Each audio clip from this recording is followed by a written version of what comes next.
Alors, bonjour à tous. J'ai le plaisir de recevoir aujourd'hui un procureur qui est interrogé par un avocat. C'est pas tous les jours le cas, c'est plutôt l'inverse. Je vais commencer par les trois questions, donc les trois livres que nous propose Nicolas Feutz avant d'aborder d'autres sujets avec lui. Alors, quels sont les trois livres qui vous ont marqué et que vous pouvez recommander à nos auditeurs? Alors, je ne vais pas être très original, je vais partir dans l'univers du polar et du polar français. Alors, d'une part, il y a Olivier Norek, qui était policier dans le 93, comme il disait en France, qui a écrit notamment dans Les Brumes de Kaplan. Et ça, c'est un polar qui se passe dans le milieu des témoins protégés. Et c'est vraiment absolument génial. À conseiller à tout le monde. À conseiller à tout le monde. Dans Les Brumes de Kaplan. De Kaplan et Exactement. aux éditions. Aux éditions Lafon Michel. D'accord. Voilà, par Robert. D'accord. Et le deuxième? Alors, le deuxième, c'est Nico Takian, qui lui est aux éditions Kalman Levy, mais aussi au livre de poche. Et puis, c'est Avalanche Hotel. Alors, Avalanche Hotel, bon, je fais un peu de pub pour ce livre parce que je figure dans les remerciements. Mais pourquoi? Parce que Nico Takian, qui est parisien, qui est aussi scénariste pour la télévision, et m'a contacté parce qu'il voulait écrire un polar qui se passait en Suisse. C'est un polar qui se passe à Montreux, c'est plutôt un thriller, on tire un petit peu du côté de Shining.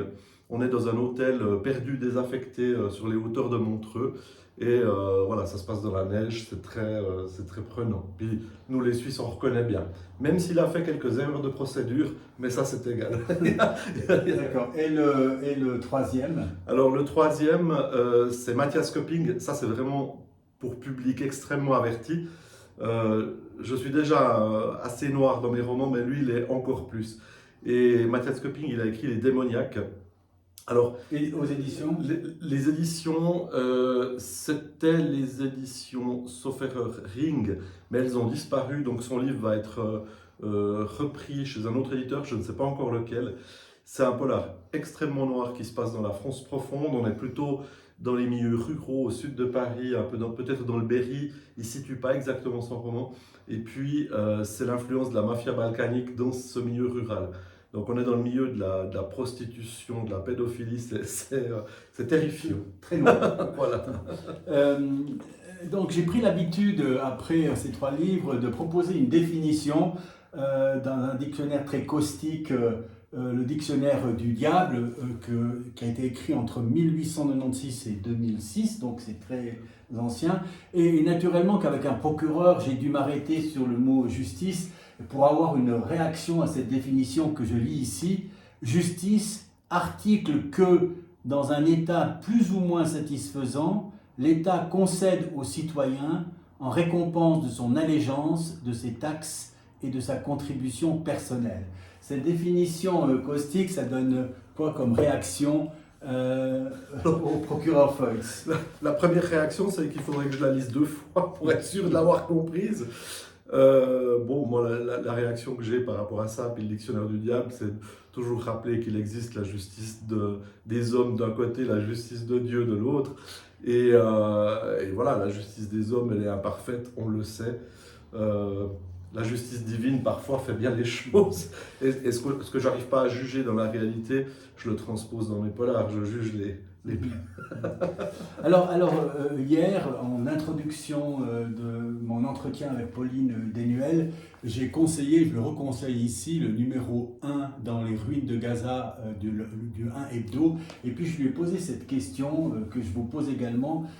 Quel mot doit-on utiliser, nous, ici en Suisse, dans nos positions respectives, pour ne pas ajouter encore plus de douleur et de souffrance à ce drame qui existe en Israël et en Palestine? Bon, horrible. C'est une situation qui est terrible. Moi, je suis un petit peu pris entre deux feux face à cette situation parce que, d'une part, j'ai un très bon Comme ami. chacun d'entre nous, j'ai envie de dire. Oui, alors, mais absolument. J'ai d'une part un ami israélien qui prend fait et cause pour son pays, qui défend alors à outrance Israël sur les réseaux sociaux.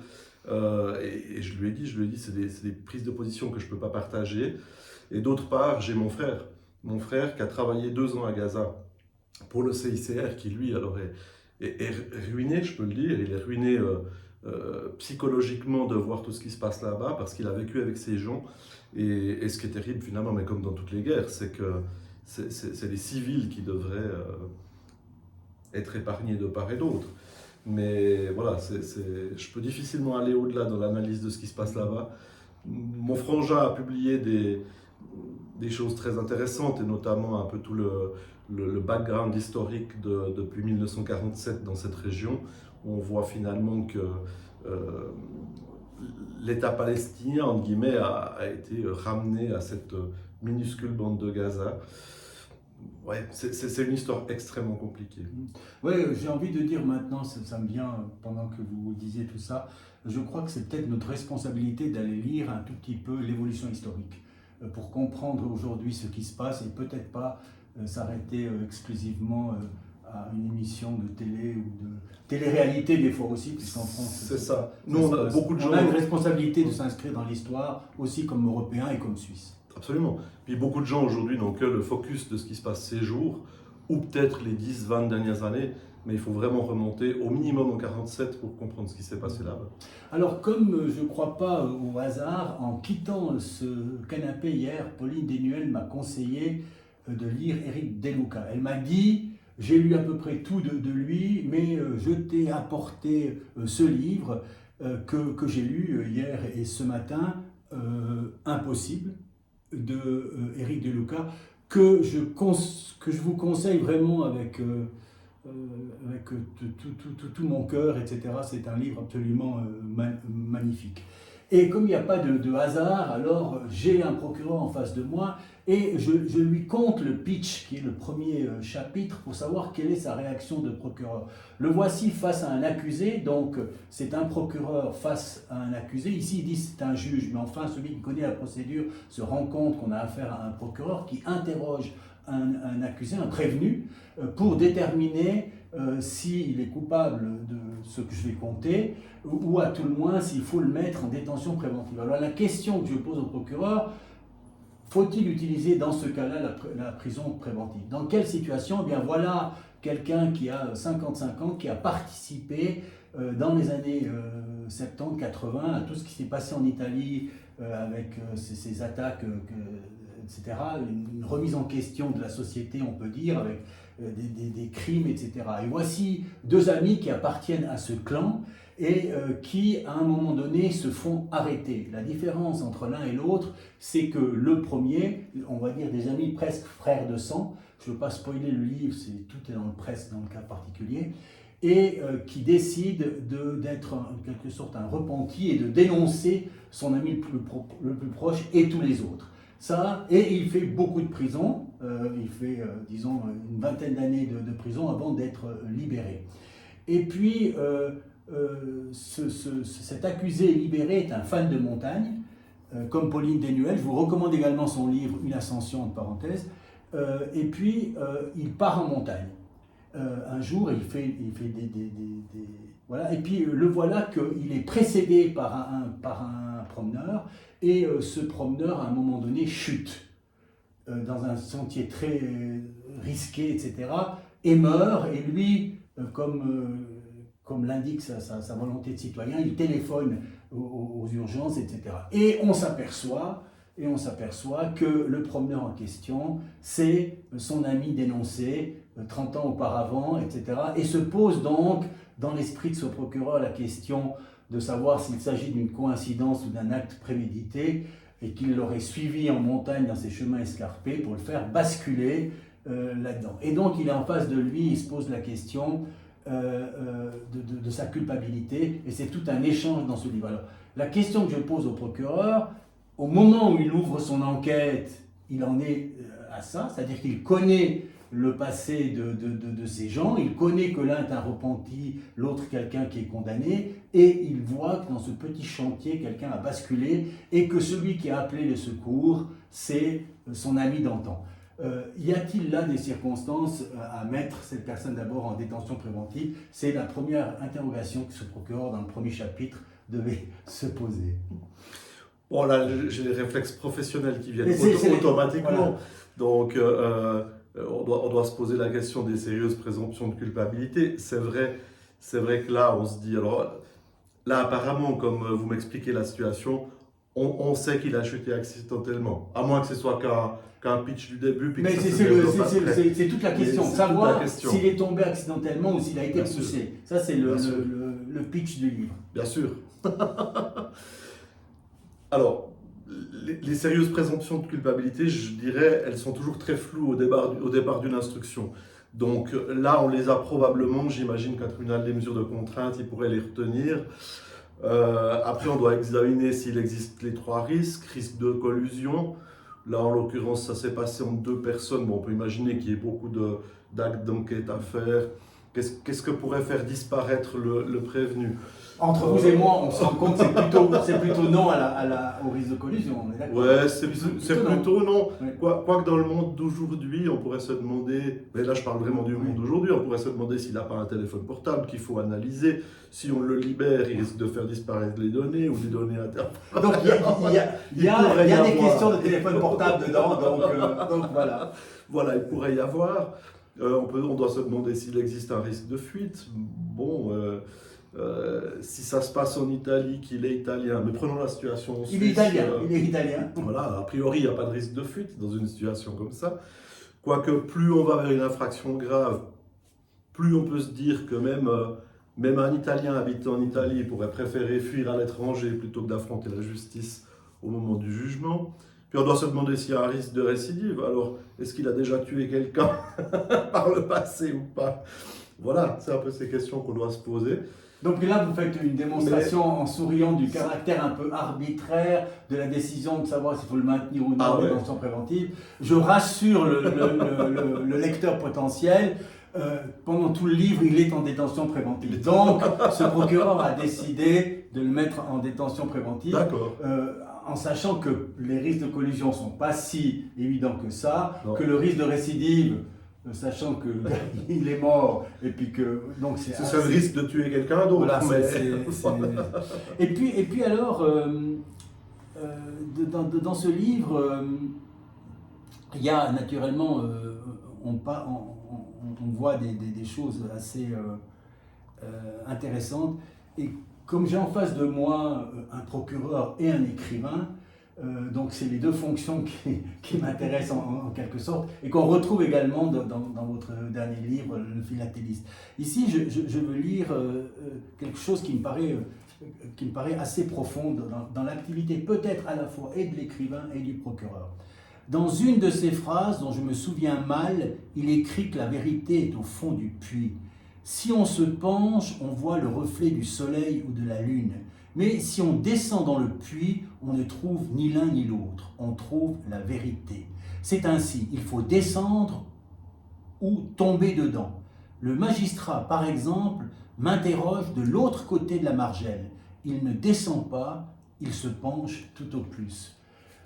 J'ai envie de dire, est-ce que l'écrivain, il ne va pas plus au fond du puits que le magistrat dans sa quête de la vérité? Bah, probablement, mais on le fait techniquement d'une autre manière, c'est-à-dire qu'on va s'immerger dans l'esprit de chaque personnage concret. Donc on va être dans l'esprit du magistrat, on va être dans l'esprit du prévenu, on va être peut-être même parfois sorti de ces deux esprits pour être le spectateur comme le sera le lecteur. Donc forcément que quelque part on va probablement plus au fond du puits. Comme écrivain. Comme écrivain. Après, est-ce que vous avez la conviction que de temps en temps vous êtes simplement avec un clin d'œil au-dessus de la margelle dans votre activité de procureur? Je crois que la recherche de la vérité, enfin aller au fond du puits, on devrait en théorie le faire dans toutes les affaires.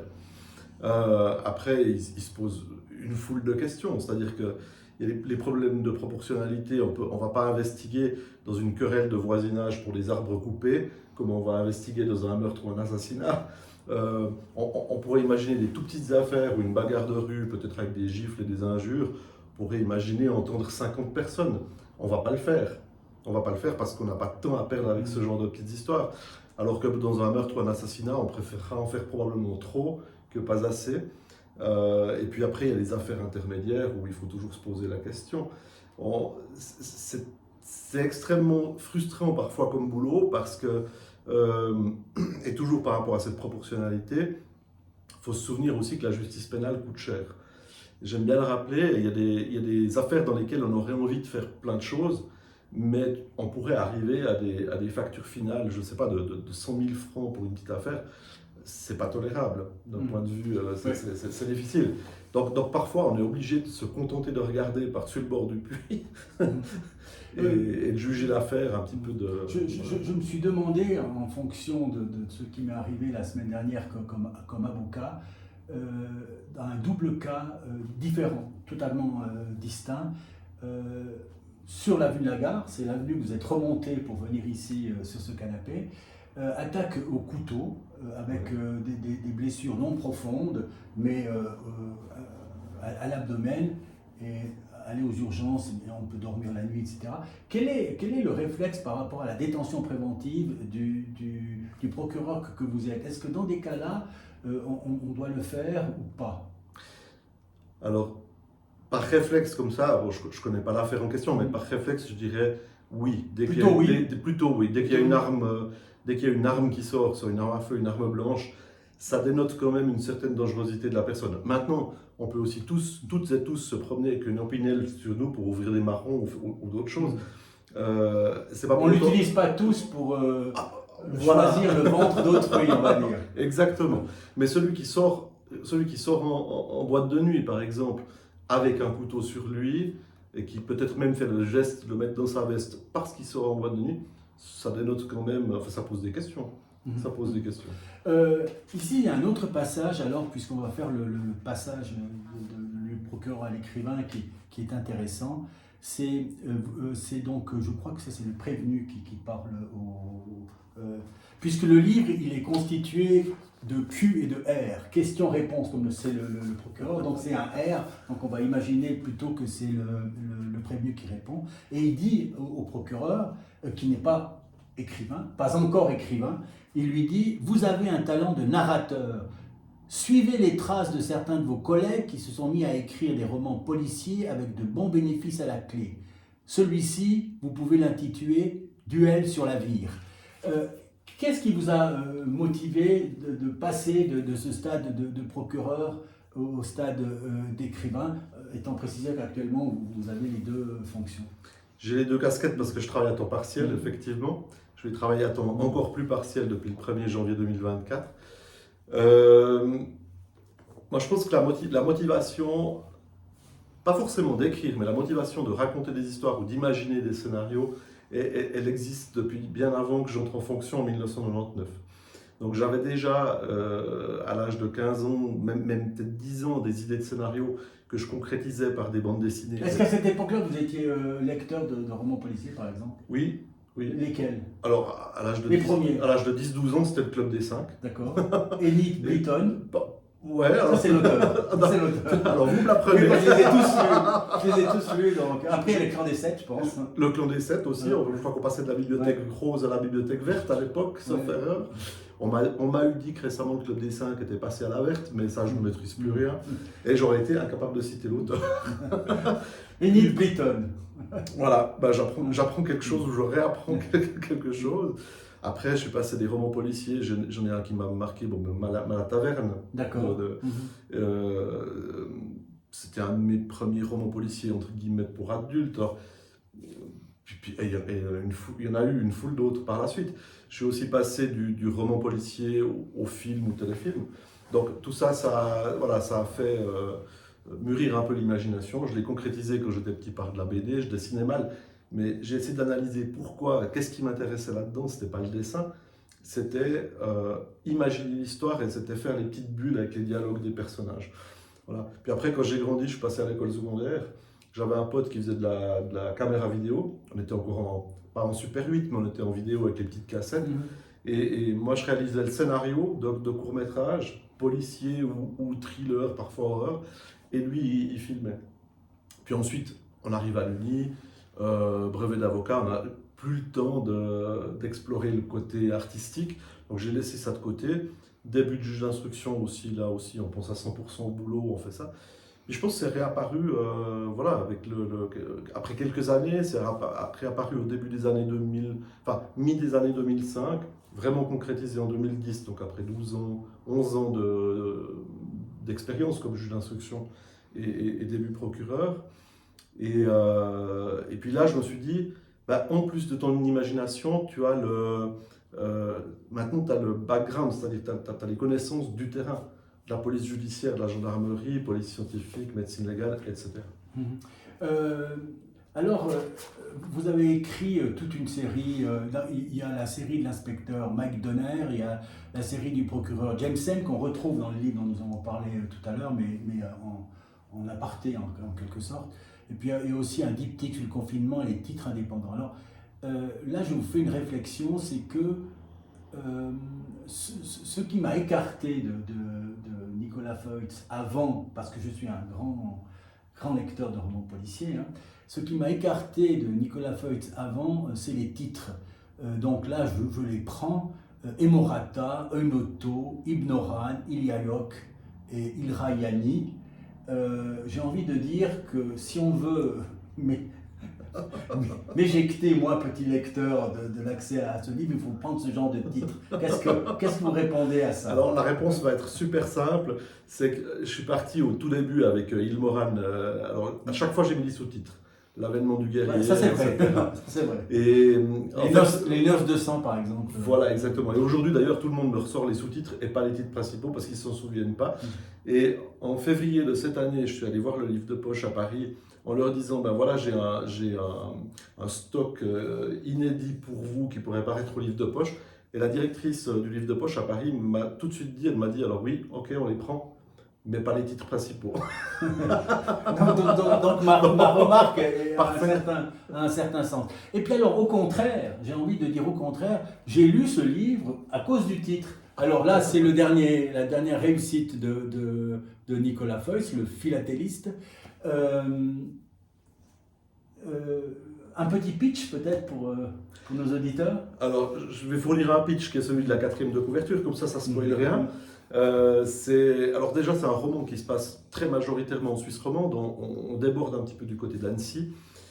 C'est un tueur qui utilise un jeu de pistes avec des colis postaux. C'est pas tellement le contenu des colis postaux qui est intéressant, c'est plutôt les timbres qui figurent sur ces colis, parce que ces timbres, les inspecteurs vont se rendre compte qu'ils sont fabriqués à partir de peau humaine. Voilà. Donc ils vont essayer de remonter tous ces colis à travers différents offices de poste en Suisse romande, qui débordent aussi sur la France voisine. Alors, pour la petite histoire, on passe évidemment pour la distribution des colis postaux par le centre de tri de Daillon, qui couvre toute la Suisse romande, sauf le Valais, puisque le Valais a son propre centre de tri à Vétro. Et donc c'est un peu pour ça que le Valais n'est pas touché par le philatéliste. On parle du Valais là-dedans, alors j'ai deux petites anecdotes pour dire que j'ai lu le livre. D'abord, il y a l'amante de l'un des policiers, l'une de ces amantes qui est sédunoise. C'est juste. D'accord. Et puis alors on a le procureur qui a le même nom que le procureur général actuel Dubuis, un autre prénom, Camille, qui joue un rôle tout à fait secondaire, mais qui est mentionné par le procureur Feutz.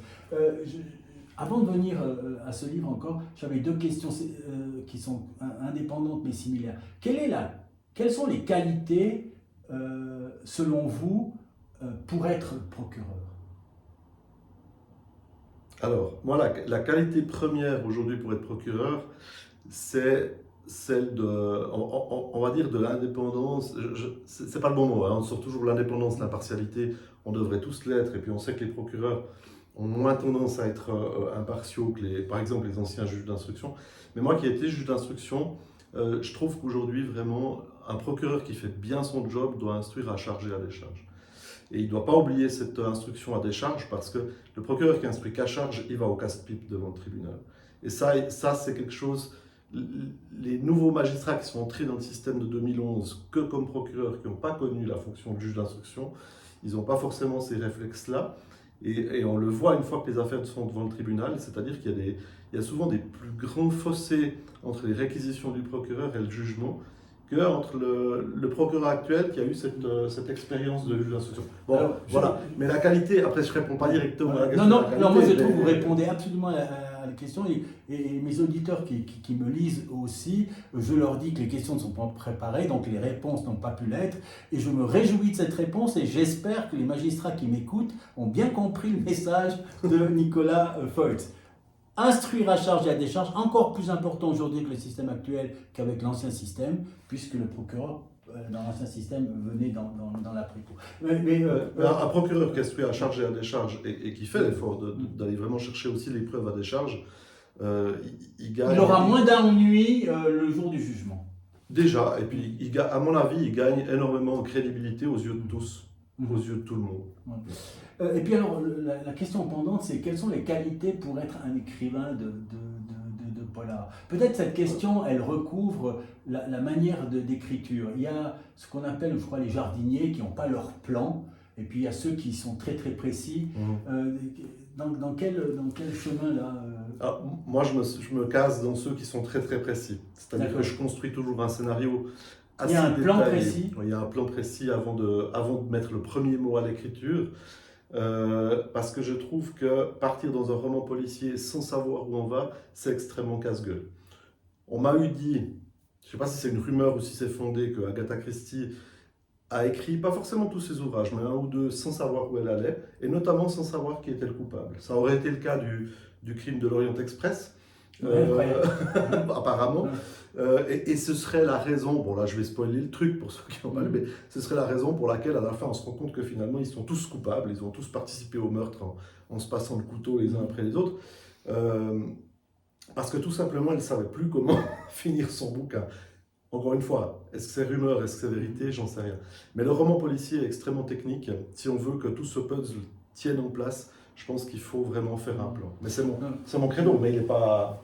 Donc, je vous ai vu à l'exercice dans divers salons où les gens viennent pour faire signer vos ouvrages. Et je me suis aperçu d'une chose, c'est que les gens, ils sont assez, disons, contents de voir que c'est leur région qui est mise en avant. C'est-à-dire, et là on voit, il y a toute la Suisse romande, sauf le Valais qui est là-dessus, mais je conseille aux Valaisans de le lire. Donc c'est toute la Suisse romande, une partie de la France voisine, on voit les rues, etc. Ça c'est important dans votre approche du roman. Donc là, on va dire, le cadre de l'histoire. Alors moi j'attache une importance particulière à deux aspects, c'est la géographie et l'histoire. Probablement que c'est des marottes qui viennent de mon père, parce que mon père, quand il était en fonction, était prof d'histoire et de géo. Les deux, donc j'ai grandi dans cet univers-là. Maintenant, savoir si ça doit absolument se passer en Suisse ou pas, moi j'ai écrit des livres qui voyagent. Certains voyagent entre la Suisse et l'étranger, d'autres sont 100% en Suisse, et j'en ai 3 sur les 17 qui sont 100% à l'étranger. Mais c'est vrai que j'ai remarqué ici en Suisse que quand j'écris un livre comme l'avant-dernier, Les Larves du Lagon, qui se passe en Polynésie française, les lecteurs suisses, il y en a énormément qui me disent « J'espère que le prochain reviendra chez nous ». J'ai entendu ça aussi récemment. Là. Ouais, exactement. Donc, je me suis fixé un peu cette règle en me disant, quand j'écris un livre qui se passe 100% à l'étranger, le suivant doit revenir en Suisse. Mais là, en l'occurrence, le philatéliste se passe ici, je suis en train d'écrire le suivant qui se passe aussi en Suisse. Donc, je ne fais pas de calcul non plus absolu par rapport à ça. Donc, certains de vos livres ont été édités chez Slatkin. Maintenant, vous essayez de passer à une étape supérieure avec la France, la Belgique, etc. Mais par rapport à la question précédente, est-ce que ce risque d'être trop suisse ne peut pas être un obstacle à l'acquisition de lecteurs français ? Alors, je ne pense pas que la localisation de l'enquête est un obstacle chez les Français. Je pense que ce qui est un obstacle chez les Français, c'est d'être suisse, c'est que l'auteur soit suisse. Les Français sont très français, hein. Ils aiment bien lire ce qui se passe, enfin, pas ce qui se passe chez eux, mais ce qui est écrit par des auteurs de chez eux. Il paraît qu'il y a le même problème avec la musique. J'ai des amis musiciens ici qui me disent que c'est extrêmement difficile de trouver des scènes, d'être accepté comme musicien suisse sur des scènes françaises. Bon, il y a Stéphane Eicher, il y en a d'autres, mais c'est plus compliqué quand même. Et au contraire, je dirais, pour des lecteurs belges, pour des lecteurs français, pour des lecteurs, on verra, espagnol, italien, à voir, mais Euh, Ils aiment bien aussi un peu d'exotisme. Et donc, par exemple, quand ils lisent Camilla Läckberg et qu'ils lisent des scènes ou un roman entier qui se passe à Fjällbacka en Suède, personne n'est allé à Fjällbacka, dans la grande majorité. Donc on va imaginer le voilà, Parisien de voilà. Saint-Germain-des-Prés aller dans l'entrepôt de Dayan pour Voilà. la répartition des colis. Là. C'est ça l'idée. Par exemple. Après, l'entrepôt de Dayan, c'est probablement comme le centre de tri des bagages de Roissy. Hein, donc, Ouais. c'est pas très différent. Comment dire? Est-ce que on sublime ça c'est la question vicieuse du jour, on va dire. Est-ce qu'on sublime son sadisme dans le métier de procureur? Pas dans le métier d'écrivain, dans le métier de procureur. Pourquoi je pose cette question-là? Puisqu'on sait que l'écriture c'est un exercice de sublimation et que là-dedans, avec le début du livre et à l'avenant, on va dire qu'il y a une dose de sanguinolence assez remarquable. Hein. Oui, probablement. Alors même que les médias suisses ont dit, un peu par surprise pour moi, on dit qu'il était moins violent que les précédents, mais dans le sens moins gore. Il y a peut-être moins de tripes, moins de sang, mais il reste pour moi extrêmement noir. Alors c'est un roman noir, mais c'est pas un roman gore. Et s'il y a du sang, je vous dis, ceux qui aiment les romans policiers, vous allez la qualité principale de Nicolas Foyt, c'est de nous tenir chapitre après chapitre, et puis en fait, on finit un chapitre, on se dit, mais maintenant, mince, je ne vais pas les manger, je vais continuer, etc. Donc c'est un touch-turner, un page-turner, je veux dire, qui vaut les plus grands romans policiers. D'ailleurs, je vois que, notamment en Suisse romande chez Payot, vous êtes largement devant Modiano, prix Nobel, etc. dans les ventes. Ça fait quel effet de se voir comme ça, on va dire, adoubé par le peuple citoyen roman? C'est toujours bon pour l'ego, hein. C'est toujours bon pour l'ego, mais c'est vrai que d'un côté, alors ça me fait super plaisir d'avoir conquis un certain lectorat en Suisse romande, mais en fait, moi, je vois toujours plus loin, et maintenant mon esprit il est tellement tourné vers la France, la Belgique. Je travaille dans ces pays-là où j'ai vraiment l'impression de repartir tout au bas de l'échelle. Le travail que j'ai fait en Suisse il y a 7-8 ans. Mais l'échelle, elle monte vite, parce que hier, j'ai vu une chronique dans le monde des livres, hein, le blog, qui est tout à fait louangeuse aussi, comme je le suis aujourd'hui. Donc ça va vite. On passe du journal de la Gruyère au Monde assez rapidement. Alors c'était assez exceptionnel. Bon, il faut dire que Joël Dicker, qui est devenu mon éditeur, il a des attachés de presse phénoménaux. Il en a une en Suisse, une en France, donc une à Paris, une à Bruxelles. J'ai fait une tournée de presse avec celle de Bruxelles la semaine passée. Et voilà, elle m'a obtenu 2 plateaux télé en direct, 3 radios, de la presse écrite. Et la semaine suivante, le philatéliste était numéro 1 des ventes. Alors pas devant Modiano, il était dans la catégorie polar, mais numéro 1 des ventes en Belgique dans cette catégorie-là. C'est la première fois que ça m'arrive. Donc, bon, après... Est-ce qu'on peut dire que justement ce changement d'éditeur, maintenant vous êtes chez Rosier et Wolf, hein, c'est la maison d'édition de Joël Dicker. Est-ce que c'était ce qui a guidé ce chemin-là éditorial en fait? Alors, moi, en tout cas, bon, ben, j'attendais... Comment répondre à cette question? On connaît tous la force de frappe commerciale, on va dire, de Dicker comme auteur. Et on ne pouvait pas connaître sa force de frappe commerciale comme éditeur. Donc, je prenais un certain risque, mais je pense un risque calculé à ce niveau-là, en me disant, ben, on verra bien jusqu'où il arrive à faire les choses. Pour l'instant, ça se déroule extrêmement bien. En tout cas, en Belgique, ça se passe bien. En France, comme je l'ai dit avant, c'est beaucoup plus difficile d'arriver au sommet de l'échelle, mais ça grimpe quand même. Il y a Le Monde qui est intervenu. On m'a invité tout récemment aux grosses têtes sur RTL. Je vais aussi aller à la librairie francophone sur France Inter la semaine prochaine. Donc, c'est des choses que je n'ai pas vécues par le passé. L'impact, je ne sais pas. Puis après, alors, là où je me suis vraiment rendu compte de la force de frappe de Dicker, c'est au niveau des traductions. Parce que le philatéliste va être traduit en espagnol, en italien, en néerlandais, en finnois. Déjà les 4 contrats qu'on a conclus. Puis quand j'ai dit à Joël, c'est génial, j'étais aux anges, il m'a répondu, t'emballe pas, c'est que le début.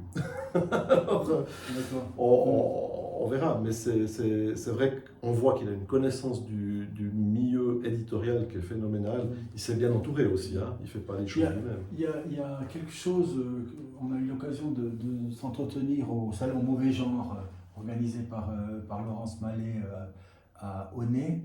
Et il y a une chose que vous m'aviez dite qui m'a surpris, c'est le nombre de dédicaces durant l'année. C'est le chiffre de 200 qui est ressorti.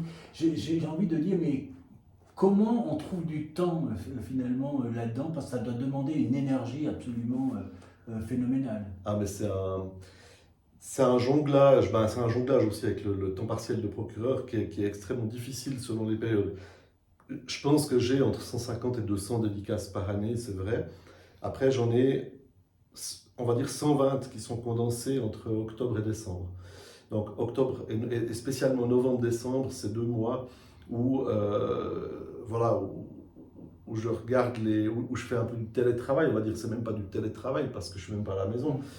C'est parfois entre 2 dédicaces dans un bistrot où je regarde mes emails, mon système informatique avec tous les dossiers informatisés.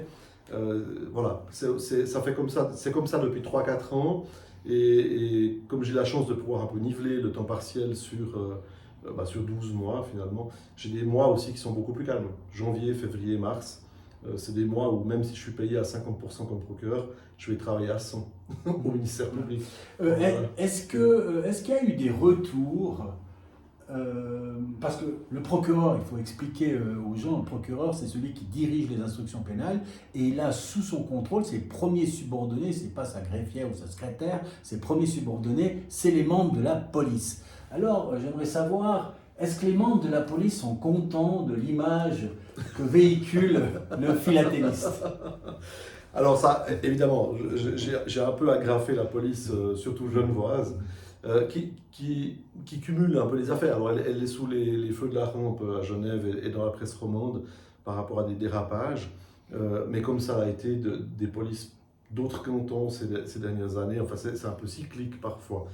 D'ailleurs, je dois dire, donc, sans spoiler, on va dire que les policiers ne sont pas sous leur meilleur jour dans ce dossier, mais je suis sûr que le procureur Feutz pourrait en faire de même des magistrats, des avocats et de tous les auxiliaires de justice, experts, etc.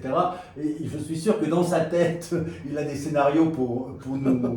Mais c'est évident, on parlait avant de la série Maasai avec ses titres bizarres. Là, c'était le ministère public qui était agrafé parce qu'il y avait un procureur totalement incompétent et qui mettait des bâtons dans les roues. Ça arrive, hein, ça arrive, bien sûr, qui mettent des bâtons dans les roues de la police. Donc Maasai, c'est les procureurs un peu à la rue, c'est ça l'idée? Oui, bon, c'est un procureur c'est des procureurs que j'appelle, j'allais dire très universitaires, c'est-à-dire ceux qui ne voient que la théorie du droit et pas du tout le côté pragmatique des enquêtes. Alors, ça m'intéresse ce que vous dites parce que je m'étais intéressé de très près à l'affaire que vous connaissez En fait, c'est le procureur Burgot, vous savez, l'affaire d'Outreau. Oui. Donc, c'est terrible en matière de pédophilie, etc. Et à un moment donné, et je crois que c'est à ce moment-là que je me suis dit que cet homme-là, il n'avait pas choisi la fonction qui lui convenait. À un moment donné, il dit à un journaliste qui l'interviewe, « Je suis un technicien du droit ».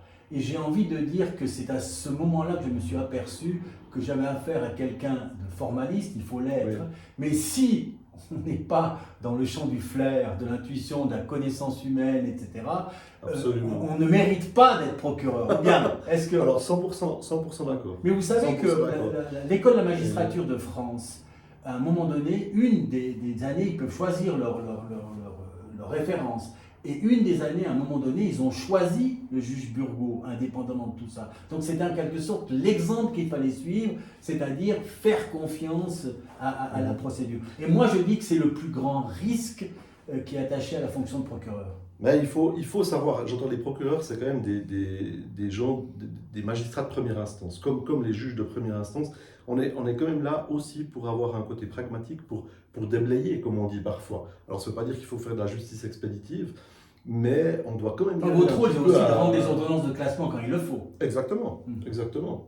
C'est même parfois gratifiant de rendre une ordonnance de classement ou de d'entrée en matière plutôt que de condamner quelqu'un. J'entends si on a un doute, on a un doute. S'il y a une partie plaignante qui n'est pas d'accord avec notre ordonnance de classement, elle a qu'à faire recours, ça fait partie du jeu. Et moi, je ne suis pas pour renvoyer les gens devant le tribunal à tout va. Je ne suis pas un plaideur convaincu, donc je vais plutôt être sur la retenue à ce niveau-là. Alors, le danger du système pénal suisse, mais on ne peut pas le changer à ce niveau-là, c'est les ordonnances pénales qui sont un peu parfois la facilité. Et puis, je dirais la facilité dans le sens où j'ai l'impression qu'il y a certaines personnes qui ne font pas opposition à l'ordonnance pénale, plutôt parce qu'elles se disent, bon, de toute façon, j'ai rien compris, et puis je laisse aller. Et ça, c'est un peu le danger de la justice, de cette justice-là. Mais d'un autre côté, si on supprimait l'outil de l'ordonnance pénale, la justice suisse serait complètement submergée parce que c'est toutes les petites affaires. Ce qu'il y a de bien dans ce livre écrit par un procureur, on se dit qu'un écrivain qui écrit de cette façon-là, il a quand même le doute chevillé en lui. Ce qui est, à mon avis, la qualité principale de tout magistrat, le doute. Et si on n'a pas le doute, on ne peut pas écrire un bouquin comme ça. Ouais, j'ai envie de dire que c'est le meilleur compliment que je peux vous faire finalement. Bah, je le prends comme tel, ça fait plaisir. Parce que oui, mais je crois que dans toutes les affaires, on doit avoir le doute. Alors c'est clair que quand il y a du flagrant délit, quand il y a des témoins évidents, j'ai récemment, enfin j'ai encore sur le feu une affaire de viol, j'aurais tendance à dire comme tout magistrat rêve, entre guillemets. Alors l'affaire en soi elle est horrible, c'est un viol, mais c'est un viol sur rue, un soir entre deux containers, et en présence de 3 témoins. Et 2 des témoins d'ailleurs saisissent le gars, l'enlèvent. Il était en train de bâillonner la fille avec sa main qui elle-même disait aux témoins appelez la police, appelez la police. Donc l'état de fait il est tellement clair, limpide, on se dit mais ça c'est un viol sur 10 000 qui est comme ça. Le reste, les autres dossiers de viol, pour prendre cet exemple-là, sont tellement difficiles à instruire. Parce que c'est des affaires qui se passent à huis clos, parce qu'il n'y a pas de témoins, parce que parfois il n'y a pas de traces, traces d'ADN ou autres. Et là, on est obligé comment vous vous situez, puisque vous parlez de ça, sur cette problématique, sur le consentement, etc., où on s'écarte un tout petit peu de la contrainte. C'est quoi, par rapport à votre expérience, le citoyen Feutz, il dit quoi de ça? De la révision du code pénal sur le viol? Notamment, oui. Alors, moi, je n'étais pas partisan de cette révision, dans le sens où il faut nuancer. C'est-à-dire que je trouve très bien le débat qu'il y a eu devait avoir lieu, et c'était très bien qu'on en parle. En revanche, je suis convaincu, et d'ailleurs je crois l'avoir mis dans le philatéliste, je suis convaincu que les défenseurs de cette modification vont au-delà de grandes désillusions, parce que le problème des acquittements ou des classements en matière de viol, c'est pas le fait de savoir s'il y avait consentement ou pas, ou s'il y avait contrainte ou pas. Le problème, il est au niveau des preuves. Et cette modification de la loi, elle ne va rien changer au niveau de la preuve. On va aussi arriver à des situations où on dira, à parole de l'un contre parole de l'autre, on doit retenir celle du prévenu parce que voilà, le bénéfice du doute doit profiter à l'accusé et non à la victime. C'est un principe fondamental. Et je suis convaincu que cette modification législative n'aura aucun impact ou un impact extrêmement faible sur le pourcentage des acquittements. Après cette parole pleine de bon sens, sans le savoir, il est en plein dans ce livre que je recommande encore une fois, d'Éric Deluca, Impossible. D'ailleurs, dans le mot impossible, c'est l'impossibilité aussi pour le ministère public de temps en temps de faire la preuve de peut-être ce que son intuition lui dicte. Et alors là, il doit avoir le courage de se réfugier derrière ce fameux précepte ignoré ou le contraire, tant vanté, louangé, de la présomption d'innocence. Absolument. Mais je peux donner un exemple aussi qui m'est resté en travers de la gorge, non, parce que ça faisait partie du jeu finalement. Mais c'était une affaire terrible parce que c'était un féminicide à l'envers, c'est-à-dire que c'était une femme qui a... Enfin, la situation de base est qu'on retrouve un homme poignardé, un coup de couteau dans la clavicule qui a tranché l'artère sous-clavière. Mort. Mort. Voilà, mort en 30 secondes. Et huis clos, la seule autre personne qui est dans la pièce est sa conjointe. Sa conjointe, elle, nous donne sa version, elle nous dit « il m'a menacé avec un couteau, il menaçait de se suicider, voilà, je menaçais de le quitter, il menaçait de se suicider ». Il gesticulait avec son couteau et à un moment donné, il se l'envoie lui-même dans la clavicule.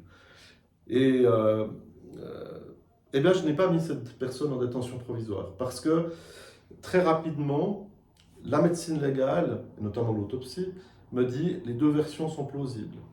La police scientifique me dit on a analysé toutes les traces possibles, y compris l'ADN sur le manche du couteau, on retrouve l'ADN des deux parce que c'était un couteau du ménage. Impossible de dire qui a eu le couteau dans les mains en dernier. Eh bien, les deux situations sont possibles. Le légiste, si je reviens sur le légiste, il me disait l'angle de pénétration du couteau est autant compatible avec une hétéroagression qu'une auto-agression. Et voilà. Et cette personne n'a jamais fait de détention provisoire à titre humain, à titre personnel, en dehors de mon job. Je reste convaincu que c'est elle qui a planté le couteau. Il faut aussi préciser qu'ils avaient 1,5 pour 1000 chacun dans le sang. Voilà. Elle a fini, je terminerai là, elle a fini finalement, non pas en prison, mais en hôpital psychiatrique, parce que probablement par la culpabilité. Et je me suis dit que de toute façon, la peine pour elle ne serait pas la prison, mais la culpabilité à vie. Souvent, un des reproches qu'on fait, on va dire plutôt les professionnels de la justice, un des reproches qu'on peut faire aux magistrats qui ouvrent des instructions, c'est de se dire, ils n'arrivent pas à admettre que peut-être à un moment donné, ils se sont trompés. J'ai envie de dire, la plus grande qualité du magistrat, c'est de dire qu'il s'est trompé. Ce que j'ai envie de dire par rapport à la détention préventive, par exemple, c'est qu'on doit l'accepter, dans la plupart des circonstances, mais que le corollaire de ça, c'est la possibilité d'acceptation psychique par le magistrat d'avoir mis quelqu'un en prison de manière anticipée, un peu trop active, etc. Est-ce que cette manière d'aborder la chose de l'instruction pénale que je vous expose ici, elle retentit en vous bien pas? Oui, alors parfaitement. Moi, je pense être un magistrat pas mal pragmatique. Mais je suis aussi extrêmement sur la retenue avec la détention provisoire. Donc, en 24 ans, j'ai jamais eu de situation où finalement quelqu'un s'est avéré très clairement innocent alors que je l'avais mis en détention provisoire. Ça m'est jamais arrivé. En revanche, ce qui est arrivé 2-3 fois, en 24 ans ça va, c'est qu'une personne ait finalement été acquittée au bénéfice du doute.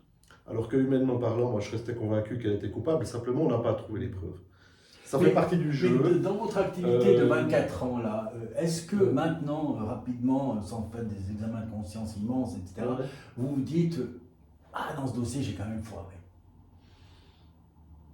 Il faut que je réfléchisse aux milliers de dossiers que j'ai traités en 24 ans. Je pense que ça m'est arrivé dans certaines instructions de découvrir la vérité plus tard, notamment sous l'angle de certaines dénonciations calomnieuses. On connaît le jeu, hein, une plainte pour X ou Y infraction et l'autre partie, le prévenu porte plainte pour dénonciation calomnieuse. Avec cette circonstance de l'acte constitutif, de la connaissance certaine par celui qui, etc. Exactement.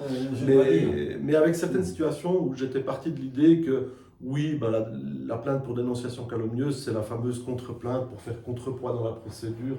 On connaît le système, ça fait partie du jeu. Et quand même, une ou deux fois, après quelques semaines ou quelques mois d'instruction, eh bien, il s'est avéré, preuve à l'appui, que c'était la plainte pour dénonciation calomnieuse qui était juste. Et là, on se dit, bon, ok, je change ma vision des choses. Alors, ça s'est passé dans 2-3 affaires que j'ai eues où il n'y a pas eu de détention provisoire, donc ça ne posait pas de problème à ce niveau-là. Mais en revanche, là, alors après la sanction contre la dénonciatrice ou le dénonciateur calomnieux, elle est sévère. Alors écoutez, je vais envoyer cette vidéo à qui de droit parce que je bois du petit lait sans que vous le sachiez. Mais enfin, voilà. Donc la solution finale, que je n'ai pas spoilé ici, vous l'avez dans le plan. Je l'ai dans le plan. Je fais un scénario qui est extrêmement détaillé, mais dont je peux m'écarter en cours d'écriture. Ça arrive. Mais je dirais, je ne m'écarte jamais du fil rouge. Par contre, je vais probablement un peu slalomer autour du fil rouge en cours d'écriture. Parfois, il m'arrive de supprimer un personnage ou d'en rajouter un. Quand on dit supprimer, certains vous les tuer. Est-ce que vous ne regrettez pas, j'ai envie de dire, finalement, là, je me suis dit, mais Nicolas, pourquoi il me fait disparaître Telle ou cette telle personne parce que j'imaginais qu'elle pouvait revenir à un autre moment, etc. Est-ce qu'il n'y a pas ce petit regret qui peut surgir ou bien pas? Parce que le procureur Jensen, lui, il est toujours vivant. Hein. Lui, il est toujours vivant. Je vivant. rassure, il est toujours vivant à la fin, mais il y en a d'autres qui sont assez sympathiques finalement. On se dit qu'ils auraient pu continuer avec Nicolas Feutz une petite partie de son chemin. Alors, on va pas spoiler pour Non, la vidéo, mais il y a tellement de personnages, ils ne peuvent pas savoir. non, ils ne peuvent pas savoir. En revanche, il y a un personnage au sujet duquel Joël Dicker m'a demandé d'atténuer la solution finale. C'est-à-dire, j'avais un paragraphe qui ne laissait aucun doute dans le premier jet sur le fait que cette personne était décédée. Puis il m'a dit atténue ça, laisse une porte ouverte. Alors, c'est clair qu'à première lecture, tout le monde va penser que le personnage en question est décédé. Mais si on relit 2 fois le paragraphe, on peut se dire il y a peut-être encore un espoir. Et le relecteur, il y a beaucoup de relecteurs après la première version qui vous aident, ou bien maintenant vous avez acquis une sorte pas de certitude, mais de conviction que vous maîtrisez assez la chose pour la proposer directement aux décideurs d'impression? Non, alors actuellement je travaille avec 2 relecteurs avant d'envoyer à Dicker. Donc j'ai notamment mon ami, un autre ami qui relise. Ce qui m'intéresse, c'est alors pas tellement les corrections orthographe, grammaire, ça c'est vraiment de l'éditorial. Ce qui m'intéresse, c'est surtout est-ce que l'histoire tient la route, est-ce qu'elle est intéressante, et surtout est-ce que les rebondissements, les twists finaux, voilà, est-ce que le premier lecteur les voit pas? Alors la qualité principale, il appelle ça les twists rebondissants, je sais pas. Alors ça, je peux dire que c'est du 10 sur 10, les twists rebondissants. Et d'ailleurs, le public l'a reconnu, parce que je pense que si les premiers lecteurs considèrent qu'à la fin du chapitre 7, on veut arrêter le livre, ça ne serait pas bon. Ici, je peux vous assurer qu'à la fin du chapitre 7, vous le continuez de manière certaine. Je pense qu'à la moitié du livre, il y a un bon nombre de lecteurs qui mettent en détention provisoire le faux coupable. Le faux coupable. Ah oui, ça peut. Et puis ensuite, alors, est-ce que vous êtes assez, disons, les outils techniques, est-ce qu'aujourd'hui ça fait partie du métier de procureur à fond? C'est-à-dire vos liens avec la police scientifique, ici ils sont extrêmes, mais disons assez poussés. Est-ce que ça fait partie du travail quotidien vraiment du procureur? Oui, parce que aujourd'hui, c'est parfois terrible à dire, mais on se repose énormément, voire trop, sur les preuves scientifiques qui sont vues comme le Graal. Alors évidemment, on parle des empreintes digitales, on parle de l'ADN, on parle de plein de choses de ce genre-là. Mais même avec l'ADN, on pourrait imaginer des scénarios tordus où finalement, ouais, c'est pas forcément celui qui a laissé une trace qui est le coupable. Et puis aujourd'hui, alors dans la pratique de tous les jours, on voit une explosion de ce qu'on appelle l'IN, en tout cas à la police neuchâteloise, c'est l'investigation numérique. Et là, j'avoue que comme procureur... Avec les téléphones aussi? Oui, alors investigation numérique, donc sur les... Mais les téléphones jouent un rôle prépondérant, on va dire, dans ce livre aussi. Absolument, absolument. Et c'est vrai qu'aujourd'hui... si on ne maîtrise pas un tout petit peu ce qu'on peut rechercher dans des ordinateurs, dans des téléphones portables, toute l'investigation numérique sur Internet, tout ce qu'on peut faire ou ne pas faire avec l'étranger, parce qu'une grande criminalité qui s'est installée au niveau international, on est vite perdu. Et moi, je le dis ouvertement, c'est un domaine dans lequel je ne suis surtout pas spécialiste, donc parfois il faut qu'on m'explique 3 fois les choses pour que je comprenne techniquement ce qu'on a dans le dossier. Et le rapport quotidien avec la police, il est important dans votre fonction aussi? Bien sûr. Ça, on s'aperçoit dans le livre que ça joue un rôle quand même très important. Hein. Ah bah sans la police, le procureur ne fait pas grand-chose, même si c'est lui qui dirige la police, qui assume les décisions. Je rebondis sur une question préalable, c'est-à-dire que j'aime bien rappeler par rapport aux philatélistes que 90-95% des policiers fonctionnent très bien. Il y a toujours un 5% de moutons noirs dans tous les cantons et dans tous les pays. Et c'est évidemment ce 5% que je prends et sur lequel je m'appuie pour écrire le philatéliste.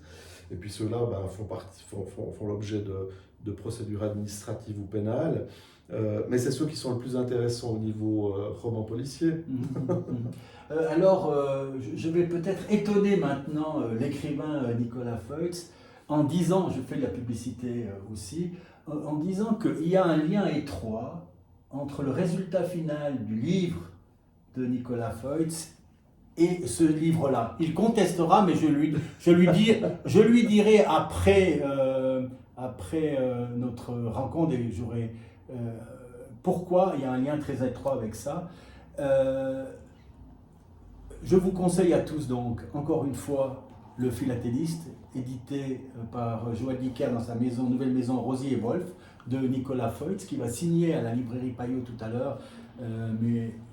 Et puis je pense qu'il y a plusieurs signatures chez Payot aussi durant l'année, dans les autres librairies indépendantes, jusqu'au 31 décembre. Ça, vous allez voir dans la presse, je pense qu'on a les... Probablement, sur mon site internet ou sur les réseaux sociaux, je publie régulièrement.